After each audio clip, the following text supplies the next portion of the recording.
Local 18 network 18 news 18 में आपका बहुत बहुत स्वागत है। मैं गौहर और इस वक्त मेरे साथ दो यूपीएससी एस्पिरेंट बैठे हुए हैं, एक पल्लवी और दूसरे रोहित। दोनों जो है वो यूपीएससी की तैयारी कर रहे हैं।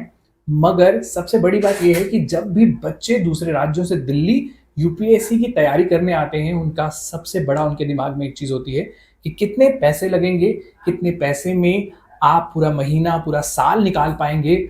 क्योंकि ज़्यादातर यूपीएससी के बच्चे जो भी क्वालिफाई करते हैं वो या तो मिडिल क्लास फैमिली से आते हैं या उससे भी नीचे से, और ये उनके लिए चुनौतीपूर्ण समय होता है जब वो दिल्ली में आके यूपीएससी की प्रिपरेशन करते हैं।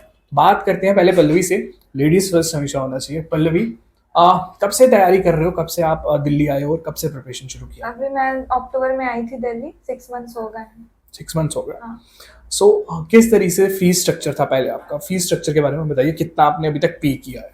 क्योंकि मैं जीएस की क्लासेस नहीं ले रही हूँ तो उसकी फीस तो अभी मैं नहीं पे की हूँ।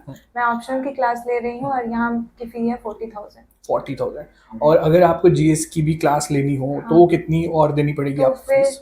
2 लाख अप्रोक्सीमेटली। 2 लाख अप्रोक्स। हाँ, और सब ये कुछ मिला ईयरली के। होती है पूरी? हाँ, ईयरली होती है। ईयर 9 मंथ्स की भी होती है, 12 मंथ्स की भी होती है, जितनी 16 देर में मंथ्स कोई की। कोचिंग इंस्टीट्यूट बोलेगा हाँ, कि हम इतनी देर में सिलेबस वो कंप्लीट बच्चों करवा पे दें। डिपेंड करता है कि उन्हें अगर किसी को 2025 में देनी है तो उसके लिए उस हिसाब से वो पढ़ाएंगे। अगर 2026 में देनी है तो वो थोड़ा लंबा पढ़ाएंगे, और अगर 2024 में देनी है तो भी क्रैश कोर्स वगैरह आती है। इसके अलावा किसी और चीज़ की या किसी और तरीके की स्टडीज़ की फीस देनी होती है अगर और थोड़ी प्रिपरेशन करनी हो? जीएस ऑप्शनल, और ऑप्शनल। अलग से वैसे लैंग्वेज पेपर की भी होती है, ऐसे एथिक्स की भी अलग से होती है। तो उसकी आमतौर पे बच्चे लेते हैं क्योंकि आप यूपीएससी कर आपको पता हाँ, होगा। लेते हैं, बहुत उसकी सारा कितनी लेते हैं। फीस होती है? अभी तो वही बस 2 लाख के अंडर हो जाता है। वन ऑफलाइन का थोड़ा ज्यादा होता है, ऑनलाइन का कुछ कम होता है। वो जो आपने बोला कि लैंग्वेज हम्म। की जो है वो भी 2 लाख के अंडर ही हाँ होती है? हाँ, वो भी सारे टू उसके लाख के अंडर अंदर? होते हैं। तो हाँ। वो भी आपकी जो है जनरल स्टडीज में ही इंक्लूड हो जाता हाँ है? जी। यहाँ पे इस समय मेरे साथ जो रोहित बैठे हैं, रोहित जो है वो 3 बार 2 बार जो है, माफ कीजिएगा, अटेम्प्ट दे चुके हैं। मगर दोनों बार लक का साथ बोले या थोड़ी सी उनकी कम प्रिपरेशन बोले, उनका नहीं हो पाया। मगर बहुत अच्छे ब्रिलियंट स्टूडेंट है। रोहित, आपके पिछले एक्सपीरियंस से मेरे को बताओ कि कितना खर्च हुआ था आपकी पिछली बार जब आपने 2 बार ट्राइज दी थी? जब मैं यहाँ पे आया था तो उस समय यहाँ पर का फ़ी था करीब 1,20,000 रुपये मेंस का था, और ऑप्शनल का 35,000 था अप्रोक्स। और उसके बाद उसमें अलग से टेस्ट सीरीज वगैरह जो भी लेना हो कि हो, उसके लिए अलग चार्जेस का कोचिंग्स लेती थी। बट अब का क्या है कि वो सारी चीज़ें एक फ़ी स्ट्रक्चर में ही वो कर दिया गया है। अब कितना हो जाता है टोटल वो? करीब करीब 2 लाख रुपए के लमसम वो टेस्ट सीरीज वगैरह जो भी आप लेना चाह रहे हैं, वो सी सेट वगैरह सारा वो उसके अंदर में तो हो जाता है। जर्नल और ऑप्शनल भी आ जाते हैं उसमें? हाँ, ऑप्शनल भी आ जाएंगे। ऑप्शनल भी उसी में आ जाएगा? हाँ, कुछ कोचिंग में, लेकिन बट कुछ कोचिंग सिर्फ 2 लाख रुपए मेंस के लिए करते हैं वो, और ऑप्शनल का वो 40,000 रुपया अलग से। जैसे मैं यहाँ पे मैथिली ले रहा हूँ अभी, तो इसके लिए 40,000 रुपये मुझे यहाँ पे देने पड़ रहा है। सो 2 साल जब आपने पहले दिया था और जब आप अभी से वापस से प्रिपरेशन कर रहे हैं, क्या फ़र्क दिख रहे हैं? तो फ़र्क ये दिख रहा है कि उस समय पहले तो ये सोशल मीडिया वगैरह, टेक्नोलॉजी वगैरह नहीं थी सारी चीज़ें, तो ऑनलाइन की सुविधाएं नहीं थी वहाँ पे। ऑफलाइन मैक्सिमम क्लासेस ऑफलाइन चलती थी, तो वो हम लोग का टाइम टेकिंग हो जाता था। ऑनलाइन वैसे पैसे भी बचते हैं। हाँ, और ऑनलाइन आने के कारण से सबसे बड़ा ये एक स्टूडेंट के लिए कि पैसे बच जाते हैं, और आप एक दिन में 2 क्लास करके आप टाइम को काफ़ी बचत कर सकते हैं। काफ़ी टाइम हो सकती है। इस समय मैं जानना चाहूँगा, ये तो आपकी फ़ीस स्ट्रक्चर्स की बात हुई, आप फ़ीस कितनी देते हैं सालाना? इंडिविजुअली एक बच्चा अगर वो मुखर्जी नगर में रहता है या मुखर्जी नगर के आसपास रहता है, तो खासकर आप महिला हैं, तो मैं जानना चाहूँगा कितना खर्च महीने में आपका आता है?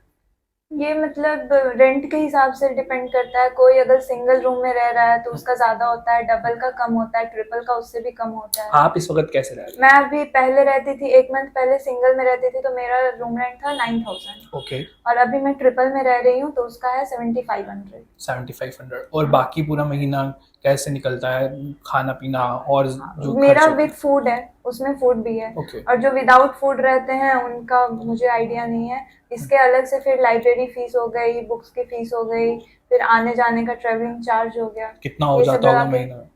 12-13,000। 12-13,000 ट्रिपल में रहने के बाद। ट्रिपल में रहने के हाँ, बाद अगर कोई सिंगल में रह रहा है तो उसका 15 प्लस जाएगा 15 प्लस जाएगा मंथली। ओके। और ये आप बोल रहे हैं फीस के फीस देने के बाद हाँ। सब कुछ। अभी यहाँ पे रोहित हैं। रोहित, क्योंकि एक्सपीरियंस है फिर से आपको, कितना लगभग खर्च होता है आपका, और पिछली बार भी याद कीजिएगा जो 2 साल गए हैं तब कितना खर्च होता है? एक चीज़ तो फी के बाद मतलब यहाँ पर रहने का जो एक्सपेंस है उसके बारे में ये मैं कहना चाहूँगा कि ये जगह के हिसाब से ये वेरी करता है। अगर आप कोचिंग ओरिएंटेड प्लेस में रहेंगे तो यहाँ पर महंगा पड़ेगा आपको। जैसे आप मुखर्जी नगर के नेहरू विहार में जहाँ पर दृष्टि वगैरह सारी कोचिंगें चलती हैं तो वहाँ पे रूम का किराया अभी तत्काल में 9,000, जब मैं पहले रह रहा था सिंगल या डबल? एक रूम का किराया, एक रूम सेपरेट सेपरेट का किराया अभी 9,000 चल रहा है, जो कि कभी वैरी होता है, कभी 8 से 9 के बीच में वो रहता है, अभी तत्काल है। बट लेकिन जब कोरोना से पहले उस समय यहाँ का किराया 6,000 से लेके 7,000 के बीच में हुआ करता था। तो अगर कोई एक लड़का रहता है तो उसे 1,000 रुपया 6,000 रुपया उसे वो देना पड़ता है, प्लस वहाँ 5 रुपये यूनिट के हिसाब से बिजली बिल देना होता है। ओके। और खाने पीने का अपना अगर खुद से बना रहे हैं तो वो ठीक है, अपना जो खर्च होता है अगर मेड से बनवा रहे हैं तो 11-1200 रुपये मेड का अलग से देना होता है। तो लगभग पिछले जब 2 साल आपने दी थी तब कितना खर्च होता था आपका महीने में? करीब 11,000 रुपये, 10 से 11,000 में हमारा हो जाता था। और अब जब आप वापस प्रिपरेशन कर रहे हैं? अभी 15,000 प्लस हो जा रहा है, करीब 15 हो रहा है, कभी 16 हो जा रहा है इस हिसाब से, क्योंकि लाइब्रेरी वगैरह का यहाँ चार्ज बहुत महंगा हो गया। पहले 600, 700, 800 में लाइब्रेरी मिल जाता था, अभी वही लाइब्रेरी का प्राइस यहाँ पे 1,800 रुपये से लेके 2,200 रुपये तक है।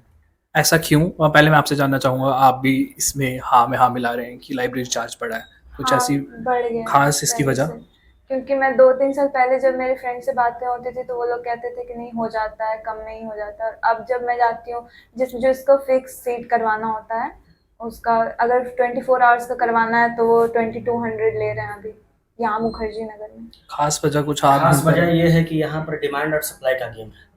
एक्चुअली यहाँ पे डिमांड जो सोशल मीडिया कारण से जो बच्चे यहाँ पे आ रहे हैं वो संख्या बहुत ज़्यादा हो गया और सप्लाई बहुत कम है, लिमिटेड। जो पहले था आज भी सप्लाई उतना ही लिमिटेड है। उस कारण से अब तो स्वाभाविक सी बात है, जब डिमांड ज़्यादा होगा तो प्राइस तो इंक्रीज करेगा, इन्फ्लेट तो होगा ही।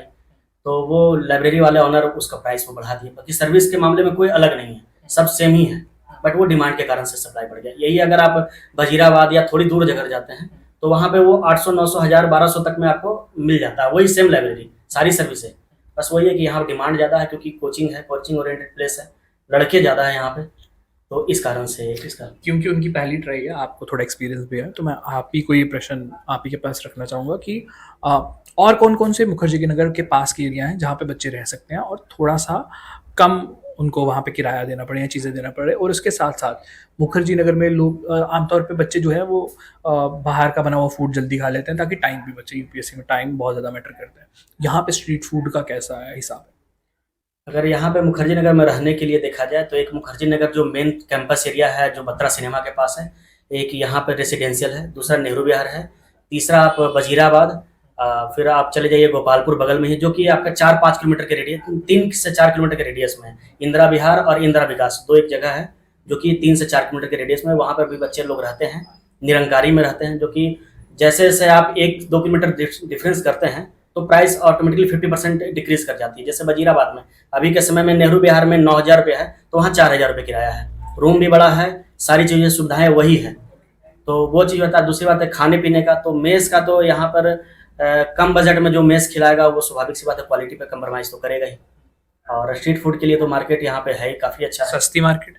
हाँ, मीडियम मतलब बजट में है, बजट में, बहुत सस्ती भी नहीं कहेंगे, बहुत महंगी भी नहीं कहेंगे, बजट। समय देने के लिए बहुत बहुत शुक्रिया पल्लवी और Rohit. Best of luck exams देने के लिए, जो आपके एग्जाम्स आगे आ रहे हैं और जो आप देने जा रहे हैं उसके लिए मेरी तरफ से बेस्ट ऑफ लक। और ऐसी ही इंटरव्यूज, ऐसी ही रिपोर्ट्स के लिए देखते रहें लोकल 18 नेटवर्क 18 न्यूज़ 18 साइनिंग।